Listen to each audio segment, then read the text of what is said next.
പറയുമ്പോഴും അദ്ദേഹത്തെ പാർട്ടിയിൽ നിന്നും പുറത്താക്കി എന്ന് പറയുമ്പോഴും കോൺഗ്രസിന്റെ ഭാഗത്തു നിന്ന് വലിയ പിന്തുണയാണ് രാഹുൽ മാങ്കൂട്ടത്തിന് ലഭിക്കുന്നത്. കാരണം അദ്ദേഹം ഏത് പ്രദേശത്തെത്തിയാലും പാലക്കാട് എത്തിയാലും അദ്ദേഹത്തിന് പിന്നിൽ അണിനിരക്കുന്നത് ഈ കോൺഗ്രസിന്റെ പ്രവർത്തകരാണ്. അപ്പോൾ അതൊരു പിന്തുണയല്ലേ?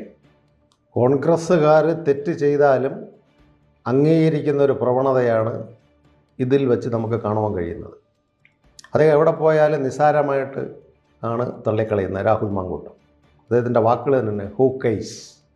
അപ്പോൾ ഈ ഹൂക്കൈസ് എവിടെ പോയാലും ആൾക്കാർ കൂട്ടുന്നതാണ് കോൺഗ്രസ്. അത് കോൺഗ്രസിൻ്റെ ഒരു തന്ത്രമാണ്. കോൺഗ്രസിൻ്റെ പുതിയൊരു IT ടീം അദ്ദേഹം തെറ്റുകാരനല്ല എന്ന് വരുത്തി തീർക്കണം. അതിനുവേണ്ടിയാണ് യൂത്ത് കോൺഗ്രസിൻ്റെയും KSUയുടെയും പിള്ളേരെ ഇദ്ദേഹം എവിടെ പോയപ്പോൾ ഉദാഹരണത്തിന് തിരുവനന്തപുരത്ത് വന്നിറങ്ങിയാൽ റെയിൽവേ സ്റ്റേഷനിൽ ഒരു 10 ജയ്വിളിയും ഹൂക്കേഴ്സിനെ സ്വീകരിക്കുവാൻ വേണ്ടി പൂച്ചെണ്ടുമായിട്ട് ചെന്നിരിക്കുന്നു. അപ്പോൾ എന്തു കുറ്റം ചെയ്താലും അത് സംരക്ഷിക്കുവാൻ കോൺഗ്രസിൻ്റെ ഒരു വിഭാഗം ഗ്രൂപ്പ് നേതാക്കൾ അവിടെ ഉണ്ട്.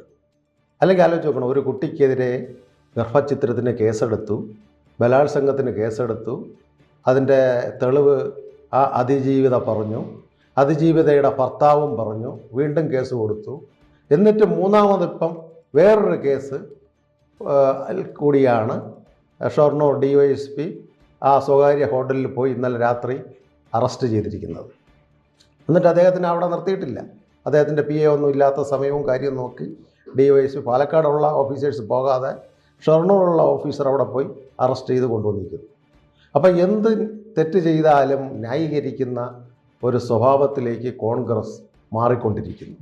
കോൺഗ്രസുമായി ബന്ധപ്പെട്ട് വരുന്ന ആരോപണം ഇത് തന്ത്രിയുടെ കേസ് മറയ്ക്കാനും ശബരിമല കൊള്ള മറയ്ക്കാനുമുള്ള ഒരു തന്ത്രമാണ് ഈ രാത്രി ഈ രാഹുൽ മാങ്കൂട്ടത്തെ അറസ്റ്റ് ചെയ്തതെന്ന് പറയുന്നതിൽ എന്തെങ്കിലും വാസ്തവമുണ്ട്? 100% വാസ്തവമുണ്ട്. എപ്പോഴും നേരത്തെ ശബരിമല കേസ് വന്നപ്പോൾ ആയിരുന്നല്ലോ രാഹുൽ മാങ്കൂട്ടത്തിനെതിരെ ക്യാമറ ചാനലുമായിട്ട് ഇങ്ങനെ പൊയ്ക്കൊണ്ടിരുന്നത്. അപ്പോൾ ഇത് രണ്ടും കൂടി ജനങ്ങളെ കൺഫ്യൂഷനാക്കുക, അത് ഗവൺമെൻറ്റിൻ്റെ ഒരു തന്ത്രമാണ്. അതുകൊണ്ടാണ് ഞാൻ പറയുന്നത്, പൊതുവെ കേരളത്തിലെ സാംസ്കാരിക ജനത പറയുന്നത് ഇതൊരു കുറുവാ സംഘമാണ്. ND മുന്നണിയുടെ ഇത് കഴിഞ്ഞ തെരഞ്ഞെടുപ്പ് കാലത്ത് നമുക്ക് ഓർമ്മ കാണും. സരിതയുടെ സോളാർ വിഷയത്തിൽ ഭയങ്കര സമരങ്ങളാണ്. ലാസ്റ്റിലെന്താ, കൺട്രോൾമെൻറ്റ് സ്റ്റേഷനിൽ വെച്ച് തിരുവഞ്ചൂർ രാധാകൃഷ്ണനും നമ്മുടെ കോടിയേരി ബാലകൃഷ്ണൻ സഖാവും എല്ലാം ചേർന്ന് ഒരു അമുക്കലായിട്ട് ഒത്തുതീർപ്പ് ഇതിലേക്ക് വന്നതിൻ്റെ ആ ഒരു തനിയാവർത്തനമാണ് 2026 ഈ തിരഞ്ഞെടുപ്പിൽ.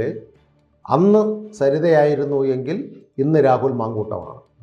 ആ മാങ്കൂട്ടം ആയതുകൊണ്ടാണ് കേസെല്ലാം കഴിഞ്ഞു പോയി അദ്ദേഹം പാലക്കാട് എല്ലാ ക്ഷേത്രങ്ങളിലും പോയി മാപ്പ് അപേക്ഷിച്ച് പൂജകൾ ചെയ്തുകൊണ്ടിരിക്കുന്നു. കാരണം ഒരു ജീവനെ കൊന്നതാണ്. ഭ്രൂണത്തെ നശിപ്പിക്കുവാൻ അനുവാദവും ഓപ്പണായിട്ട് ശബ്ദരേഖയിലുണ്ട്. അപ്പോൾ ഒരു ജീവനെ നശിപ്പിക്കുവാൻ ഗർഭഛിദ്രത്തിന് ഉപരി വളരെ തെറ്റാണ് ഒരു കൊലപാതകം. ഈ MLA ഒരു ക്രിമിനലാണോ? ഇദ്ദേഹത്തിന് പല നടപടികളും ഈ നീക്കങ്ങളും പരിശോധിച്ച് നോക്കിയാൽ അങ്ങനെ ഒരു ക്രിമിനൽ പശ്ചാത്തലമുള്ളതായി നമുക്ക് തോന്നുന്നു. ഉണ്ട്. അത് നമുക്കറിയാമല്ലോ, പാലക്കാട് നടന്ന തിരഞ്ഞെടുപ്പുമായിട്ട് ബാഗിൽ വന്ന പൈസകളുമായിട്ട് പോവുകയും അവിടുത്തെ പല കോൺഗ്രസ് നേതാക്കളുമായിട്ടുള്ള രഹസ്യ സംസാരങ്ങളും. അപ്പോൾ ഇദ്ദേഹത്തിന് എന്തെങ്കിലും ഉപദ്രവിച്ച് കൽത്തുറങ്കിലേക്ക് പോയാൽ കോൺഗ്രസിൻ്റെ പല നേതാക്കളുടെയും കാര്യങ്ങൾ രാഹുൽ മാങ്കൂട്ടം വിളിച്ചു പറയും. അതിൻ്റെ തെളിവുകൾ പുള്ളിയുടെ കയ്യിലുണ്ട്. അല്ലെങ്കിൽ പിന്നെ 2002 മുറി DYSP സീൽ ചെയ്യേണ്ട കാര്യമില്ല. അപ്പോൾ ഇദ്ദേഹം ഒരു ബാഗ് കൊണ്ട് നടക്കുന്നത് ചില കോൺഗ്രസ് നേതാക്കളുടെ തെളിവുകൾ എന്തോ ഉണ്ടെന്നുള്ള നിലയിൽ ആരോ ഇൻഫർമേഷൻ കൊടുത്തു. അല്ലെങ്കിൽ പിന്നെ പ്രതിയെ അറസ്റ്റ് ചെയ്തു. സ്വന്തം വീടല്ല, ആ മുറിയെ സീൽ ചെയ്യേണ്ട കാര്യമില്ല. ആ മുറി സീൽ ചെയ്താണ് പോലീസ് സംഘം അവിടെ നിന്ന് പോയിരിക്കുന്നത്. അപ്പോൾ ഇദ്ദേഹത്തിനെ പിടിച്ച് ഇദ്ദേഹത്തിന് ശിക്ഷയിലേക്ക് എത്തുകയാണ് എങ്കിൽ കോൺഗ്രസിൻ്റെ പല കാര്യങ്ങളും പുറത്തു വരും. ഇലക്ഷൻ സമയത്ത് അത് പുറത്തു വിടാം. അപ്പോൾ ഇത്തരത്തിലുള്ള തെളിവുകൾ ഉള്ളതുകൊണ്ടാണ് ബഹുമാനപ്പെട്ട CM പറയുന്നതും CMന് വേണ്ടി പ്രവർത്തിക്കുന്ന PR ടീം പറയുന്നതും. എന്തുകൊണ്ടായിരിക്കും ഈ രാഹുൽ മാങ്കൂട്ടർ രാജിവെക്കാത്തത്? ഇത്രയും വലിയ ആരോപണങ്ങളുണ്ടായി, പ്രതിഷേധമുണ്ടായി, പക്ഷെ അദ്ദേഹം ആ MLA സ്ഥാനത്തിൽ ഇപ്പോഴും തുടരുകയാണ്. അത് ഇപ്പോൾ ഇരിക്കുന്ന ഗവൺമെൻറ്റും പ്രതിപക്ഷവും തമ്മിലുള്ള ഒരു അഡ്ജസ്റ്റ്മെൻറ്റ്. അപ്പോൾ ഇത്തരം ഒരു കൊലപാതക കുറ്റം, കാരണം ഇപ്പം തന്നെ ആൻ്റണി രാജു MLA 3 വർഷം ശിക്ഷിച്ചു. അദ്ദേഹത്തിന് ഓട്ടോമാറ്റിക് ഇലക്ഷൻ കമ്മീഷൻ അവിടെ ഇലക്ഷൻ്റെ ഇനിയിപ്പോൾ തിരഞ്ഞെടുപ്പ് അസംബ്ലി തിരഞ്ഞെടുപ്പ് നടത്താം, 6 മാസം വരെ ഇല്ലല്ലോ. അതുപോലെ നോട്ടിഫിക്കേഷൻ സ്പീക്കർ ഇടിയിപ്പിക്കും. അത് ആ സ്ഥലത്ത് മെമ്പർ ഓഫ് ലെജിസ്ലേറ്റീവ് അസംബ്ലി ഇല്ല, ഒഴിഞ്ഞു കിടക്കുന്നു. അദ്ദേഹം ചെയ്ത തെറ്റ് ഒരു തെളിവ് നശിപ്പിക്കലിൻ്റെ രേഖയാണ്, കോടതിയിലെ തൊണ്ടിമുതൽ കേസാണ്. പക്ഷേ ഇത് അതിൽ നിന്നും ഗുരുതരമായതാണ്, ഒരു ഭ്രൂണഹത്യ നശിപ്പിക്കാൻ പ്രേരണ ചെയ്ത കേസാണ്.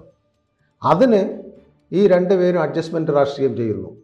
അതുകൊണ്ടാണ് ഞാൻ നേരത്തെ സൂചിപ്പിച്ചത്, ഇന്ത്യ മുന്നണി എന്ന് പറയുന്ന കേരളത്തിൽ ഇതെല്ലാം കണ്ട് ഭാരതീയ ജനതാ പാർട്ടി ഇവിടെ വളരും, BJP ഇവിടെ വളരും, സംഘപ്രസ്ഥാനങ്ങൾ ശക്തിയാർജിക്കും.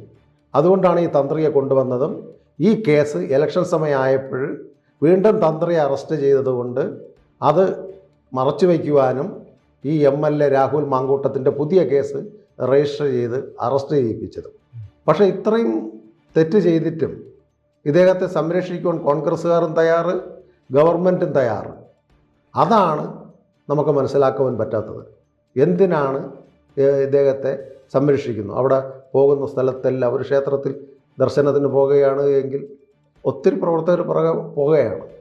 അപ്പോൾ ഇത് കോൺഗ്രസ്സിനകത്ത് ചോദ്യങ്ങൾ വരുന്നില്ല.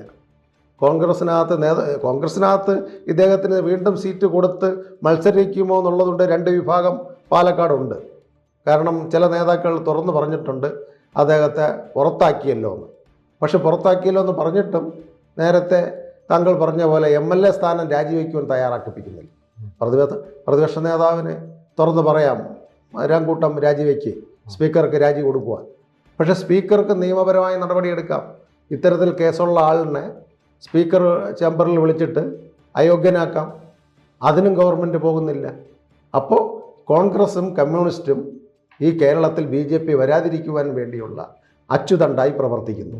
അല്ല, ഈ ഇത്തരം തെമ്മാടിത്തനങ്ങളും അഴിമതികളും എല്ലാം കാണിക്കുമ്പോഴും ഈ കോൺഗ്രസും കമ്മ്യൂണിസ്റ്റും അവസാനം തെരഞ്ഞെടുപ്പിൽ പറയുന്നത് വർഗീയതയ്ക്കെതിരെയുള്ള വോട്ട് ചെയ്യാനാണ്. അപ്പോൾ ഇതിനെല്ലാം സ്വാതന്ത്ര്യമാണോ ഈ വർഗീയത? കാരണം അവർക്കറിയാം കേരളത്തിൽ ഇന്ന് വർഗീയത പറഞ്ഞാൽ ന്യൂനപക്ഷ സഹോദരങ്ങളായ ക്രിസ്ത്യൻ സമുദായങ്ങളും മുസ്ലിം സഹോദരങ്ങളും വോട്ട് കൊടുക്കുകയുള്ളൂ. ഇവിടെ എന്ത് വർഗീയതയാണ് കേരളത്തിലൊരു വർഗീയ ലഹളയില്ല. കേരളത്തിലെ ഹിന്ദുക്കളും മുസ്ലിങ്ങളും ക്രിസ്ത്യാനികളും ഏകോദരത്വ സഹോദരങ്ങളെ പോലെ കേരളത്തിൽ കഴിയുന്നു. ഇവിടെ ഈ പൊളിറ്റീഷ്യൻകാർ, കമ്മ്യൂണിസ്റ്റുകാരും കോൺഗ്രസുമാണ് ഒരു വർഗീയതയ്ക്ക് വേണ്ടി ശ്രമിക്കുന്നത്. നമുക്കൊന്ന് കേരളത്തിൽ എന്താണ് പ്രശ്നമുള്ളത്? ഒരു പ്രശ്നവുമില്ല. നല്ല സൗഹാർദ്ദത്തിൽ കഴിയുന്നു. വീണ്ടും അവർ വർഗീയ പാർട്ടികൾ വരരുത്. എവിടെ പ്രസംഗിച്ചാലും BJP വർഗീയ പാർട്ടി. നമ്മളൊന്ന് ചിന്തിച്ചു നോക്കുക. ഇവർ നിർത്തുന്ന സ്ഥാനാർത്ഥി, ഉദാഹരണം കോസ്റ്റൽ മേഖലയിൽ ഒരു സ്ഥാനാർത്ഥി നിൽക്കുന്നു, അവർ അതനുസരിച്ചുള്ള സ്ഥാനാർത്ഥിയിലേ നിർത്തുള്ളൂ. മലപ്പുറം തുടങ്ങിയ സ്ഥലത്ത് മുസ്ലിം ഭൂരിപക്ഷമുള്ള സ്ഥലമാണ്. അവിടെ ഒരു ജനറലിലെ ഹിന്ദു സ്ഥാനാർത്ഥി അവർ നിർത്തി മത്സരിക്കാൻ തയ്യാറുണ്ടോ? അതേപോലെ ക്രിസ്ത്യൻ മേഖല വരുന്ന കോട്ടയം സൈഡിൽ ഒരു സ്ഥാനാർത്ഥി അവർ നിർത്തി ജയിപ്പിക്കുവാൻ തയ്യാറുണ്ടോ? അവരാണ് വർഗീയത അവിടെ കളിക്കുന്നത്. വർഗപരമായിട്ട് സംഘടിക്കുന്നവർ വർഗീയമാണ്. BJP വർഗപരമായിട്ട് സംഘടിക്കുന്നതല്ല. ഈ രാഷ്ട്രത്തിലെ വൈഭവനത്തിലെത്തിക്കുവാൻ ശ്രമിക്കുന്ന പ്രസ്ഥാനമാണ്. ജാതിയുടെ പേരിൽ BJP പ്രവർത്തിക്കുന്നില്ല, മതത്തിൻ്റെ പേരിൽ പ്രവർത്തിക്കുന്നില്ല, ഒരു രാഷ്ട്രത്തിൻ്റെയോ പ്രാദേശിക വാദത്തിൻ്റെ പേരിൽ BJP പ്രവർത്തിക്കുന്നില്ല. ഭാരതത്തിൻ്റെ ഉന്നമനത്തിന് വേണ്ടി പ്രവർത്തിക്കുന്ന പാർട്ടിയെ എന്തിൻ്റെ ബേസിലാണ് അവർ വർഗീയപരമായിട്ട് കാണുന്നത്? ഒരു ജാതിയോ ഒരു പ്രാദേശികമായിട്ടുള്ള ഒരു പ്രശ്നവും ഭാരതീയ ജനതാ പാർട്ടിയുടെ ഭരണഘടന എന്ന് പറയുന്ന ഏകാത്മ മാനവാദ ദർശനത്തിൽ പ്രതിപാദിക്കുന്നില്ല. ഇന്ത്യയുടെ ജനങ്ങളെ ഒന്നടങ്കം ഇന്ത്യൻ ജനത, ഭാരതാംബയുടെ മക്കളെന്ന് പറയണം. ഇന്ത്യയുടെ മണ്ണിൽ നിന്ന് ഉപ്പും ചോറും തന്ന് കഴിച്ചിട്ട് ഇന്ത്യയെ ഒറ്റിക്കൊടുക്കുന്ന തീവ്രവാദികൾക്ക് അനുകൂലിക്കുന്നില്ല. ഉദാഹരണത്തിന് JNUവിൽ നരേന്ദ്രമോദിയെ കബറടക്കം ചെയ്യണമെന്ന് പറഞ്ഞ് രാത്രി എല്ലാ ലൈറ്റും അണച്ചിട്ട് മുദ്രാവാക്യം വിളിച്ചു. ഇത് ഈ രാജ്യത്തല്ലാതെ ചൈനീസ് പ്രസിഡൻറ്റിൻ്റെ അവിടുത്തെ ചൈനീസ് പ്രധാനമന്ത്രിക്കെതിരെ ഒരു മുദ്രാവാക്യം അവർ ഉയർത്തുമോ? അവിടെ മുദ്രാവാക്യവും ജനാധിപത്യവും വേണമെന്ന് പറഞ്ഞുകൊണ്ടാണ് 1,20,000 യുവാക്കളെ ടാങ്ക് കയറ്റി കൊന്നത് 86-ൽ. ക്യൂബയിൽ നടക്കുമോ? ഇവിടെ നടക്കുമോ? മുഖ്യമന്ത്രിക്കെതിരെ ഇങ്ങനെ ഒരു കബറടക്കം ചെയ്യണമെന്നും പറഞ്ഞുകൊണ്ട് എന്തെങ്കിലും ഒരു കാര്യമോ ഒരു പ്രതിഷേധമോ കാര്യമോ ചെയ്താൽ ഉടനെ കേസാകുകയില്ലേ? ഡൽഹിയുടെ JNU എന്ന് പറയുന്ന അർബൻ നക്സലൈറ്റുകളും അർബൻ ഇസ്ലാമിസ്റ്റുകളുമുള്ള JNU കോളേജിൽ എല്ലാ ലൈറ്റുകളും അണച്ചിട്ട് മുദ്രാവാക്യം വിളിക്കുക, ഈ പ്രധാനമന്ത്രിയെ തുടരുവാൻ അനുവദിക്കരുത്, കബറടക്കം ചെയ്യണം. ജാമ്യമില്ല സർവകലാശാല. തീവ്രവാദികളുടെ ഏരിയയാണ്. അവിടെ നിന്നാണ് ആ ഡോക്ടർ എല്ലാം അറസ്റ്റ് ചെയ്തിരിക്കുന്നത്. പകൽഗ്വാം ഭീകരർക്ക് വേണ്ട സഹായം ചെയ്തു കൊടുത്ത. ഇന്ന് ആലോചിച്ച് നോക്കണം, ഇത് സാധാരണക്കാരല്ല, വലിയ ടെക്നീഷ്യന്മാർ, ഡോക്ടർമാരൊക്കെയാണ് ഇന്ന് ഇന്ത്യ വിരുദ്ധ പ്രവർത്തനത്തിന് ഇറങ്ങിയിരിക്കുന്നത്. ഇത് വർഗീയമല്ല, ജാതീയമല്ല, മതപരമായ കാര്യമല്ല, രാഷ്ട്രവിരുദ്ധമല്ല. അതുകൊണ്ടാണ് ഒരു ഭരണഘടന എന്ന് പറഞ്ഞുകൊണ്ട് ഉയർത്തിക്കാണിച്ച് ഓരോരുത്തർ സത്യപ്രതിജ്ഞ ചെയ്തതും. നമ്മുടെ രാജ്യത്തിനെതിരെ മറ്റ് രാജ്യത്ത് പോയി പ്രസംഗിക്കുന്ന പ്രതിപക്ഷ നേതാവാണ് ഭാരതത്തിലുള്ളത്.